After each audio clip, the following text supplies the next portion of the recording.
Hello and welcome back to another episode of Vikings Happy Hour, sponsored by Lake Monster Brewing, Eastside Jiu-Jitsu, and That's Badass Wood Art. Remember to like and subscribe to the YouTube channel, podcast, wherever you get your content for more great Vikings content. Arif, I'm a little upset that you're not wearing the Lake Monster sweatshirt we got you last September. I know it's a little balmy outside, but it's a little warm, man. But still, we gotta represent a little bit. Nice, cool 97 degrees that you need that sweatshirt for. Yeah, heat index of 110. Absolutely. Let's bring it on. Weren't you wearing a coat on Callers Pod the other day? Yeah, it was because the house was too cold, which is a weird... So my room, the room I'm in, is too warm because there's no air conditioning for this room. So I set up like a bunch of fans in order to cool the room down, and it cooled it too much. So I had to wear a hoodie. But for this, I turned all the fans off just for you guys. And so it is a bit warm in here again now. Well, we won't go too long so you can blast the fans on. But we thought it'd be a good opportunity with the Trey Lance news breaking a little bit, with the TJ Hockenson speculation, to just kind of pick your brain on where you stand with it all. So just for the people who aren't in the loop, the 49ers named Sam Darnold their number 2 quarterback, and now the team is exploring options with Trey Lance. It didn't help that Ian Rappaport shortly after that came out and said, as the 49ers weigh options for Trey Lance, calling his hometown team the Vikings, who are a rumored destination before the draft, makes a lot of sense. He goes on to say that nothing's impossible, but Minnesota has a backup in Mullins and drafted rookie Jaren Hall. What are your thoughts, Arif? Are you pro trading for Trey Lance with a week and a half to go to the season? I think the safety room is full, right? I think that my gosh. So I don't think that there is. I mean, obviously it depends on the price, right? Like if the Vikings trade a 7th round pick, like it's a quarterback, do it, right? Nominally a quarterback anyway. I'm just gonna keep drag them. But obviously it depends on the price, but the price that I think a lot of people are expecting, probably not worth it. Obviously, you create roster pressure in the quarterback room. You kind of want to see what you have in Jaren Hall and develop him. I think that we've seen some pretty good stuff out of him. Obviously, there's no way he's close to ready to even be a backup, but there's some stuff that you really like that you've seen out of him both in the preseason and in training camp. And so it feels like this is one way to inhibit the development of a player like that. But just like in the abstract, like having Trey Lance on your roster as a 3rd quarterback, kind of interesting. Maybe it's telling that the 49ers are not interested in that exact scenario, right? So, that's important. But I think that most teams that are looking to trade for him want him as their 2nd quarterback, maybe as their top quarterback. So it doesn't seem like something that makes a ton of sense to me, given what likely price he'll command. If you take a look at kind of what he did in his starts for San Francisco last year before he got injured, what he's done in the preseason thus far, I don't see an NFL-ready quarterback. And I was, I'm always kind of concerned, like, hey, I've got this whole bit about NDSU. I hate NDSU guys. I especially hate NDSU quarterbacks. I keep calling them the wrong position on purpose. And I'm like, am I letting that actually impact my objective evaluation? So I went over to JT O'Sullivan's YouTube channel, QB School, which, Jesus, check it out. Phenomenal. It's amazing. And, his analysis of Lance, I actually thought was probably too harsh on it. I was like, I wasn't this bad. Wow. Because Lance did improve over the course of that game, which O'Sullivan didn't really touch on. But I think that why he didn't improve over the course of the game, or why he needed, game reps to improve, is actually speaks to how poorly he sees the field, how rarely he makes the correct decision at the right time. And just all of the stuff that comes with not having played a ton of quarterback, that all of those are evident. And now we're in year 3 of his career, and he doesn't see the field well. And that's it for me, right? Like the thing with a quarterback like Nick Mullins is like, he knows what the right decision is, and he knows really quickly what the right decision is. Now, he can't always throw the ball. That's the right decision. Like, that's not always there, right? Like, if the right decision's on the sideline, like, good luck. But he knows what the right decision, and that's a priority, right? So I don't see, a third year developmental quarterback as a guy that you want to put a lot of chips into. So I don't love it. Obviously, there's always some athletic upside, but those are becoming just more and more common throughout Yeah. the draft. So it's not as unique as it would have been like 5 years ago to get a quarterback. You're like, hey, he probably could throw the ball if we can get him to see the field fast enough, which is like a big if, but like if we can get him to see the field fast enough, we've got this floor, right? But now it's no longer Lamar Jackson. Now it's like Lamar Jackson and Josh Allen and Jalen Hurts and Daniel Jones, depending on how well you think he throws the ball. Like all of this, right? Desmond Ritter, right? Like there's a lot of these guys now, and there's more and more entering the NFL. Anthony Richardson just entered the NFL. CJ Stroud kind of has it, even though he wants to play in the pocket a little bit more. Bryce Young, you don't want him to use it, but these are all there. Yeah, these are all capacities that the quarterbacks have. And if Will Levis or Malik Willis ever see the field, they'll have it too. So it's not the same. Kyler Murray. Yeah. Of course he's gonna get in there and add that. I mean, he's leaving out like a Baker Mayfield. He's leaving out like a very well-known rushing Oklahoma quarterback. Yeah, I understand. Yeah. Right. Hey, he was 1 for 3. He said Jalen Hurts. That's right. Yeah, Jalen Hurts, most well known for being an Oklahoma quarterback for sure. Mm-hmm.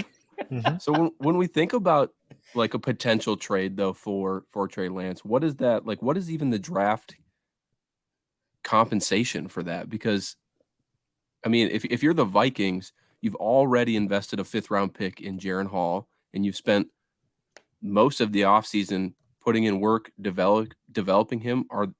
Is that a situation where you're like, yeah, let's just scrap that, let's trade more draft capital for Trey Lance just to bring him in? And again, he's going to be 3rd string. He's going to develop. He's still not going to see the field for another year and a half, maybe longer, if they sign Kirk Cousins in the offseason. Yeah, like the thing that he needs, the Vikings cannot provide, right? Like he needs to see the field, right? If the Buccaneers traded for him, like, great. Yeah. Sorry about the Baker thing, but they already have Baker. They're set. They're set for years. Yeah. But that one like makes sense, right? There's an opportunity available for you to get your quarterback going and see the field. And yeah, maybe the first couple of weeks could be really rough, but he gets game reps, and that's the thing that he needs. But he's not going to get that when he's behind Sam Darnold, behind Brock Purdy. He's not going to get that when he's behind Kirk Cousins, behind Nick Mullins, right? And it's kind of funny that he'd be backing up Nick Mullins given the mutual San Francisco history there. But like, yeah, it's just there's not a lot of situations that this late in the offseason it makes sense to trade for him. Like when the Vikings traded for Sam Bradford, here you go.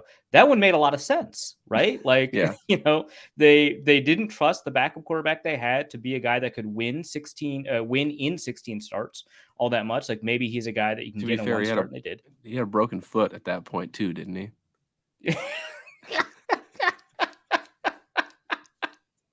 Well, I mean, what didn't he break? But but like you get it takes like a second or two to get him on the field, but he's a starting quality quarterback, right? So that made a lot of sense. We just don't have any knowledge that would suggest that Trey Lance is a starting quality quarterback, and in order for him to get there, he just needs time on the field. And the areas where he can get time on the field and they're comfortable with him maybe not being the starting quarterback is just so small that I don't know that the 49ers are going to get anyone to bite, at least at a price that they like, right? Because remember, the 49ers have already, they did the work of making sure that they'll be credible in negotiations by not trading Jimmy Garoppolo last year. They said, we're not going to trade him if we don't get a good price for him, even though he's not practicing. He's just sitting out of practice. He's just not part of the whole deal, and he's gone. But if you're not going to give us anything, we're not going to trade him. Right. And they stuck to their guns, and it's the same front office, same coaching staff. And so you can trust them when they say, hey, if you're not going to give us like a 3rd round pick or whatever we want, we're not going to trade him. And they can hold their own in that negotiation. So what they perceive as value to be, I don't know, but I cannot imagine that there's going to be a team that's going to give them that value that they're looking for. Yeah, I thought another team actually that makes a lot of sense, at least in the short term, was Arizona Cardinals, because they are going to be trotting like the remains of Colt McCoy out there for the first couple weeks. And Do you have a Texas quarterback thing? Like I have an NDSU quarterback. I wonder if that. No, I Okay. don't mind. I mean, I there hasn't been a good one since Vince Young, so there's not much to like praise. Yeah, but that's right. You can't. Yeah. Quinn Ewers, he might be something, I guess, but Sure. also he can eat shit this year for sure. Oh my gosh! So he does. The answer is yes. But if he makes it to the pros, I'll give him a fair shake then because he's not playing for the bad team anymore. Yeah. But I mean, but really though, like Colt McCoy is like 36, 37 years old, right? Like you're just waiting for Kyler to get healthy. This would be an opportunity for him to come in and get live reps. But the issue is you're coming in with a 1 week, 2 weeks left in training camp. You're not gonna learn a playbook. I mean, he barely knows the Niners playbook at this point. So like to come in and learn Arizona's playbook in 2 weeks is pretty unlikely. Yeah, the thing he needs is time, and like the scenarios where he's best used for another team's perspective is one where he doesn't have a lot of time, right? He needs time, he needs security so that when he starts, he can make mistakes and just play without having to play with fear, right? So he can play the reads that he sees instead of trying to play conservatively, try to trust himself to make quick decisions before right decisions, because that's the most important thing for him right now. And, that scenario, Arizona, where maybe he would show up, Colt McCoy would start a game, and then he starts the next two, and then Kyler comes back, or I don't know what that timeline is, but that feels right. I don't know. Then, okay, he's got 2 more games. Like, right. so it's tough. The problem, I think, is that the best signal that we're getting comes from the 49ers, right? Because they get to evaluate him in all the practices, and they get to evaluate him in the meeting room, right? Yeah. And all of these teams only get to evaluate him based off of their draft grade, based off of their interview at the combine a long time ago, based off of a couple of preseason games and 2 relatively mediocre starts. Like, it's tough. They have more information, and they're saying we're good, right? And obviously, I think what they're attempting to communicate is he's too good to be a third stringer, but he's not as good as Sam Darnold, which that's a tough set of sentences to put together. But like, hey, we've got a great quarterback room. It's amazing. It's just like Jimmy last year. Jimmy's just too good to be a backup, but we just have a better guy, which it turns out that guy was Trey Lance. So how much are you gonna? But that's kind of where it's at, where they're just like, no, this guy deserves to be somewhere else. If we don't get the right price, he's going to be our third quarterback, and that's an amazing luxury for us to have. But he deserves it, and that's what they're attempting to communicate. But right now, I feel like the rest of us are receiving a signal that that's actually not what's happening, that he cannot beat out Sam Darnold, which I should give Darnold some credit. At Carolina, the last 6 games of the season, I thought he played pretty well. Yeah. Like, well, I mean, and fair. Again, and to go back to that point too, like we're saying he's like a QB3, but their QB2 is, again, I'm not saying he's starter level quality because he's started for a couple teams now and has failed. But sure, I mean, if you line him up against a bunch of backups, he's way better. I mean, he's probably a top 5 backup quarterback right now. I mean, you got a guy who's got a lot of starts under his belt and who I mean, honestly, look at Sam Darnold's situations he's been in, right? I mean, the Jets before Robert Saleh were just a shit show. And then last year Carolina team with Matt Rule, that's rough. Horrible. And then they got rid of Christian McCaffrey. Yeah. So like it's kind of funny that they did better without McCaffrey. I mean, it was kind of odd, but so like, I'm not saying Sam Darnold's like great or anything, but to lose out a backup quarterback battle to him, I don't think is the end of the world. Now, if you're losing that quarterback battle to Nick Mullins, that I mean, in my opinion, I don't think Nick Mullins is bad, but I definitely don't think he's like the upper tier of backup quarterbacks either. You're pro trading for Trey Lance, though, aren't you, Ryan? I am. I mean, again, I depending on the price, like Arif said, like I'm not giving up a 3rd round pick for him, but fifth or later, I would give that up just to see what you have. Just kick the tires. I mean, how often does a 5th, 6th, 7th round pick? You're already done with Jaren Hall. I'm not done with him, but like they're not Jaren Hall was a 5th round pick for a reason, and Trey Lance has the skill set and tools enough that he was a 1st round pick, right? Like we're talking 2 different like levels of We should. Brock Purdy was a 7th round pick for a reason. Well, and again, people get it wrong all the time, 100%. But I would rather have Lance's upside versus Jaren Hall's. And again, that's nothing against Jaren Hall. I don't think we should just dump him either. We'd have to figure out a way to hopefully get him on our practice squad or whatever, or move on from Mullins. And I keep wonder. all three. I was going to ask if that would have been your solution, right? I don't know. I hadn't put that much thought into it. But in the way I look at it is you have a guy who is very talented. Now, can we get him right in between the ears? A different coach, a coach that maybe will be more supportive. I don't know how Kyle Shanahan is, but he kind of seems like a dick. Where like I feel like KOC would just take him under his wing and really try to develop him as best as he could in a more supportive environment. You have Kirk Cousins, who's probably hopefully he would act as a better mentor than maybe Jimmy was doing, who was sitting out of practice and not even showing up to training camp because he's mad he lost the starting job. There's all the environment matters, in my opinion, and getting him in a new environment closer to home, 5th round pick or later, I definitely would kick the tires on that. Anything above that, probably no. And at worst, you have like a backup quarterback. Man. Huh? I said rips to Jordan Ta'amu, man. yeah. I mean, whatever. Like he shows up, he signs, he's with an NFL team again, finally gets another opportunity after lighting up the XFL. We traded for Trey Lance. Okay, cool. No, I get it. I would trade for Trey Lance too. Bye. Adios. Oh man.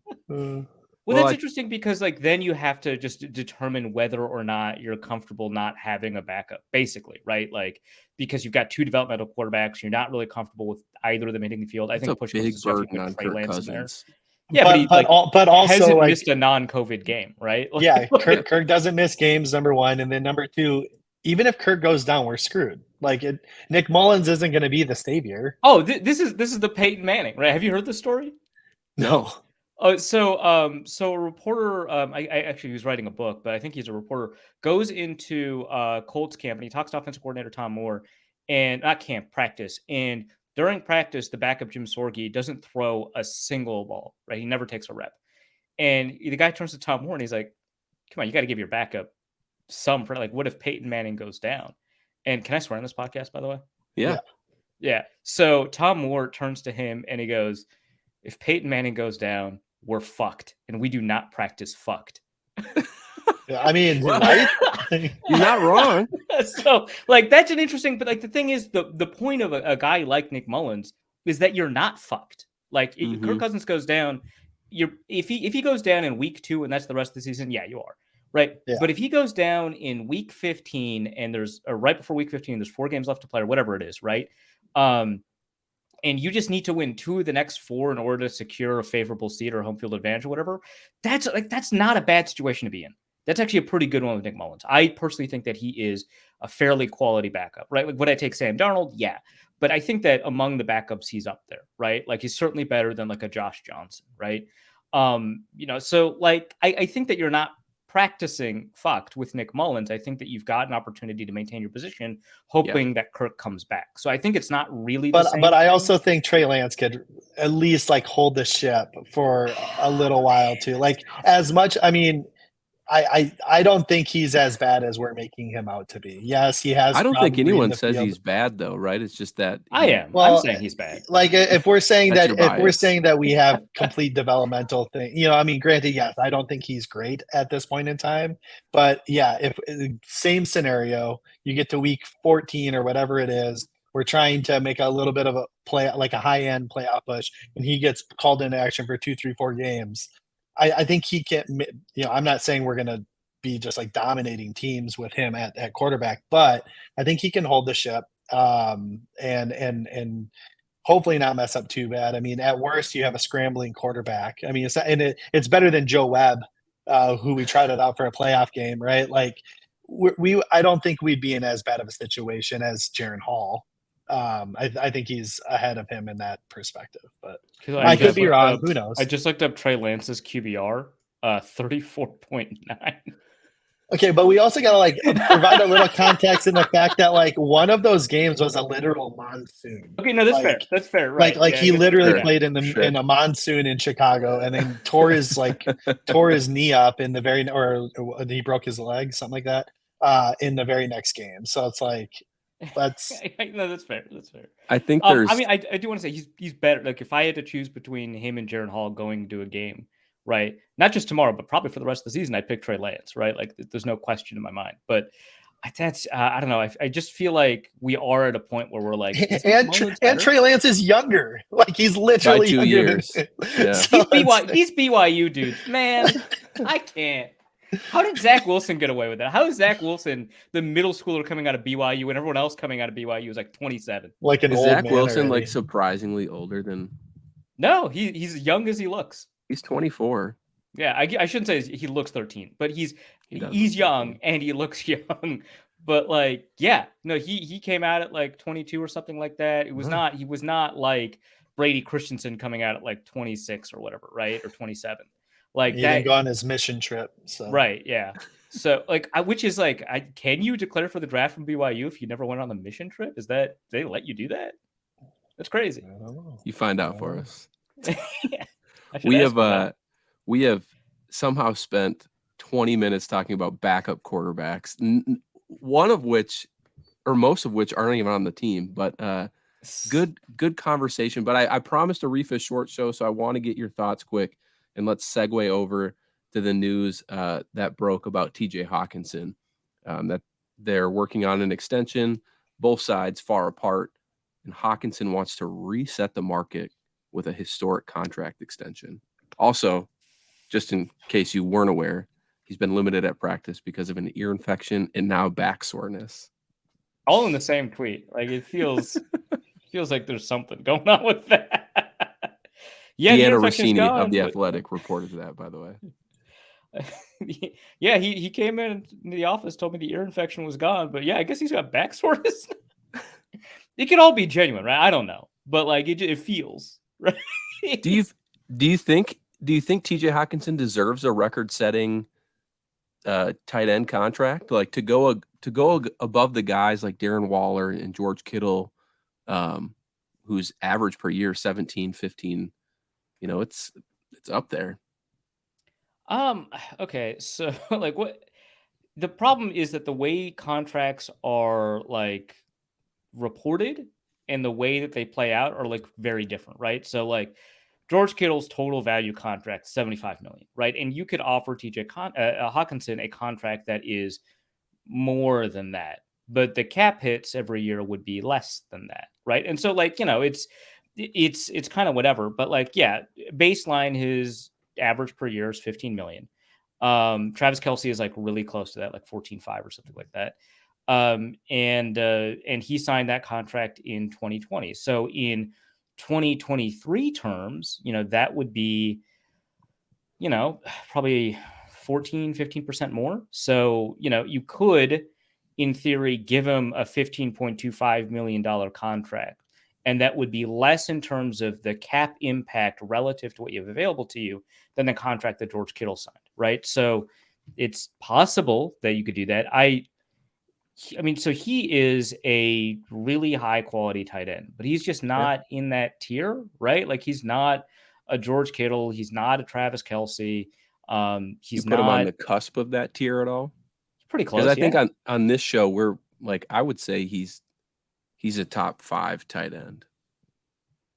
Yeah. I mean, I maybe, I don't know if he's top 5, but I think he's got a really good argument to be top 5, right? Like I would say he's top 5. I mean, especially the way you played last year since joining our team with Kirk and his connection.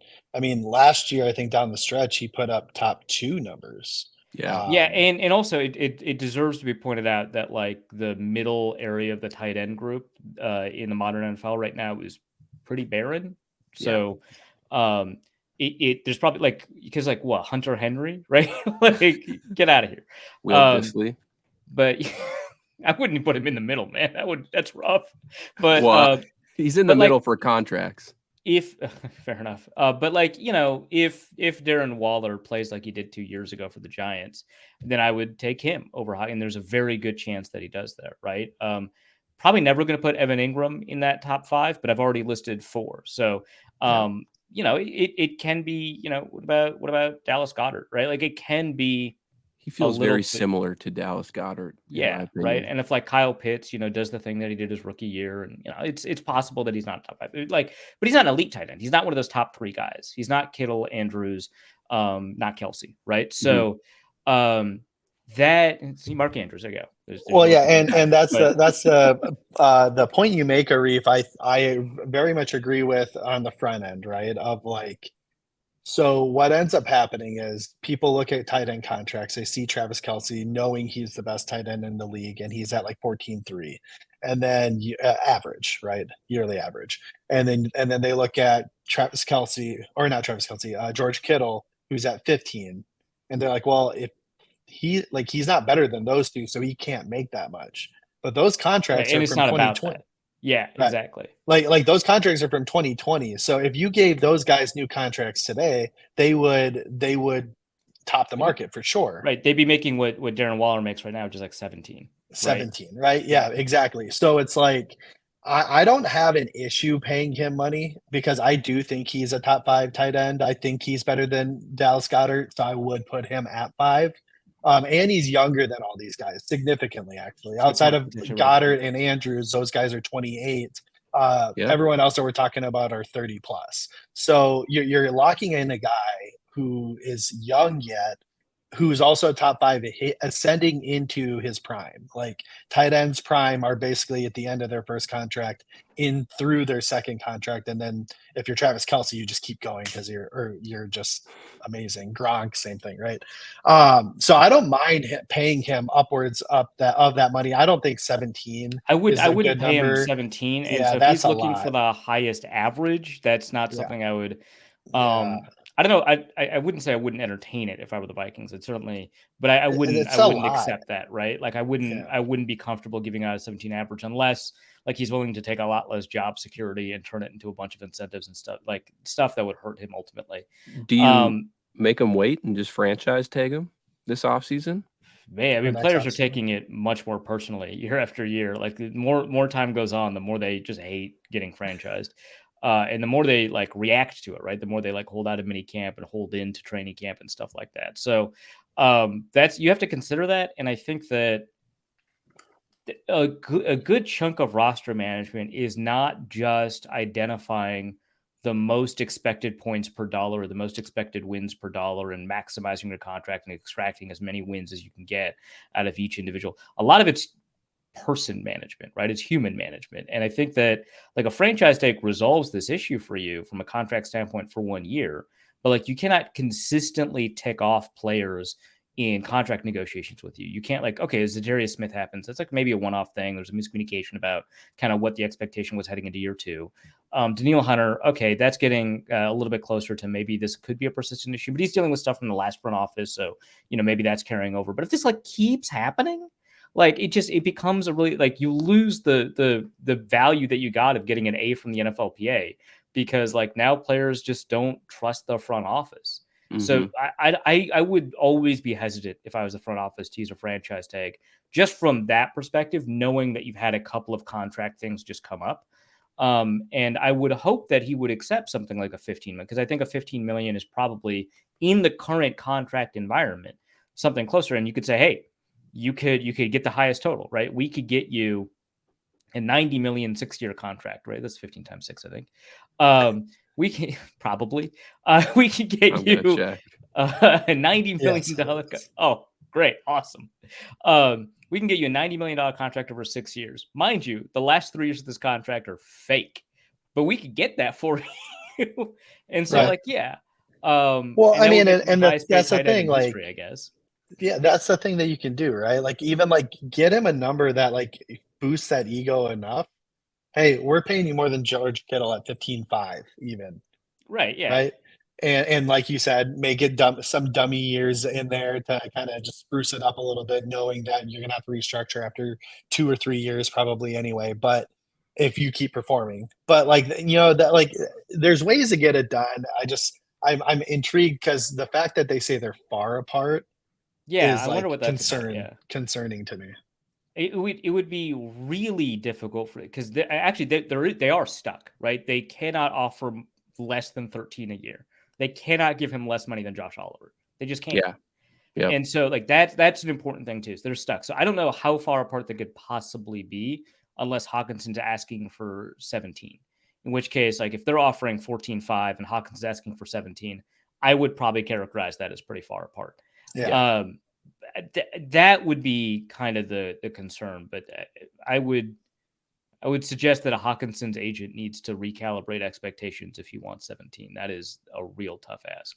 Yeah, especially with the Jefferson contract looming, a Christian Darrisaw contract looming. There's gonna be a lot of money tied up in that offense. Yeah, at least get an all pro before he asks for 17, man. The Pro Bowls are nice, but come on.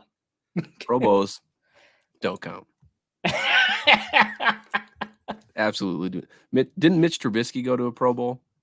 It's like a third alternate, I think. Yeah. Yeah. I mean, you can isolate it as first team Pro Bowls.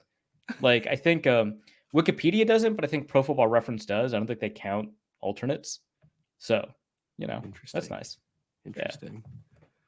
Well, Ryan, Arif, anything else that you guys have that you just have to get off your chest before we head into the final preseason game? Trey Lance news, TJ Hockenson news. I want to see. I want to see a good, clean game. I don't want anyone injured. No, I want to see a lot of that second team unit in the last preseason game. I don't know how much we're going to get of them, but there's just like a lot of questions they have to answer, and I don't know when Chris Reed is going to be healthy. But that to me is like one of the most important health questions. I'm not as concerned about Brian Asamoah. I'm not as concerned about Kenneth Nwangwu. Of course, you're not concerned with Asamoah. I knew you weren't. Look at him come off mute just to address that comment. That's incredible. He's over there talking to his kid. He hears Asamoah, just boom, right to the camera. Locked in. That's situational awareness, man. Yeah, always. He's more locked in than Trey Lance. Oh my gosh. All right. Well, to answer your question, since you asked, you're gonna keep going, okay? No, same thing, Arif. I want to see a lot of that second. I'm really intrigued by that secondary. I really want to see the secondary play. Mm-hmm. Andrew Booth, can you continue to take some positive steps forward? I doubt Seen's going to be back for this game, but have you heard anything on that? No, I haven't. No, okay. Kevin O'Connell spoke today. I wouldn't expect to see Seen this weekend. It's a soft tissue injury. Okay.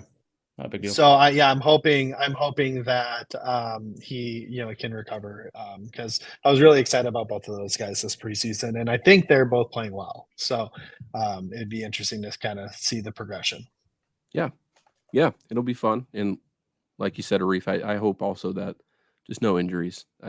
We're almost through the preseason with very minimal injuries on our team, so I prefer that continues because God knows if someone gets hurt on the offensive line, we can't really recover from that. Yeah. Before we leave here, though, I want to do one thing. Give a shout out to you, Arif. I'll probably butcher kind of what your new adventure is on Substack. So if you want to do a little plug for what you got going, you've been, by the way, every morning I feel like I log in or I get a notification that you already have another article up. So you're crushing it there. But if you want to give a plug about your Wide Left Substack. Sure. Yeah. So like you said, it's called Wide Left. It is kind of a continuation of an effort that Ben Natan and I had as political podcasters a while back. But this one is primarily about football, but I will not, hold myself back from talking about when football intersects with politics or culture, or politics itself. If I find something just kind of interesting in the political world I want to write about, because that is my background before entering football, I'll talk about it. But it is primarily a football Substack. I'm going to talk with a heavy emphasis on the Vikings, but I will talk about national things that interest me. And then also whenever I write somewhere else, because I'm still a freelancer, I will post links to it there. I've got Friday roundups. And so there's a paid subscription where there's paywalled articles 2-3 times a week. There's a free subscription where you get notified about all the articles. Plus you get a good chunk of the preview of the paid articles.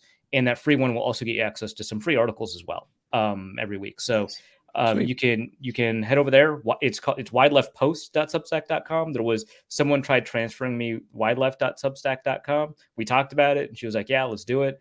And is there something in Substack's backend won't let it happen. So it's wideleftpost.substack.com. Got it. and you can find it there. Sweet. I will put it in the description and the video below and where you get your podcast. But thank you, Arif, for hopping on. I told you 10 minutes. It's been 35. So I blame me mostly. It's always fun, though. It's always fun to riff back and forth with you, Arif. So I'm happy I was able to join and happy you were able to join us. So we'll get you out to Lake Monster. You can wear your flannel, and we can have some beer. We really got to get that going soon. I know. I have a meeting, I think tomorrow with Lake Monster. So awesome. we'll get things rolling here. But awesome. Everybody who's watching, don't forget to like and subscribe. Until next time, Skol Vikings.